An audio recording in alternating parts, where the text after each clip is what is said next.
Unit 6, Cultural Values. Well, let's start by a brief definition of culture shock. We can define it as the physical and emotional discomfort one suffers when coming to live in another country or a place different from the place of origin. This term expresses the lack of direction, the feeling of not knowing what to do or how to do things in a new environment, and not knowing what is appropriate or inappropriate.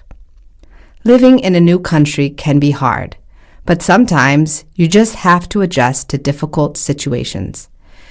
Generally speaking, we could say that there are 4 stages to culture shock. First of all, the discovery stage. To the visitor, everything seems new and unusual. The food, the surroundings, the buildings.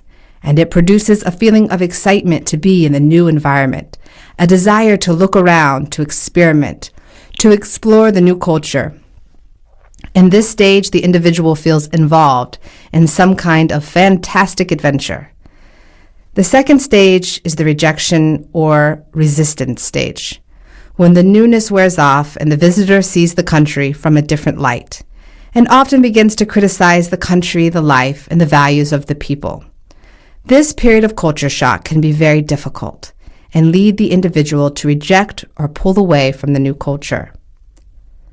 This third stage, we could say, is called the immersion stage.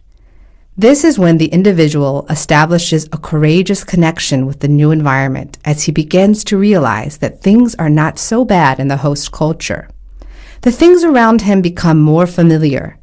He therefore gains more self-confidence and usually becomes stronger because he can take care of himself in the new place. Things are still difficult, but the individual feels he can survive.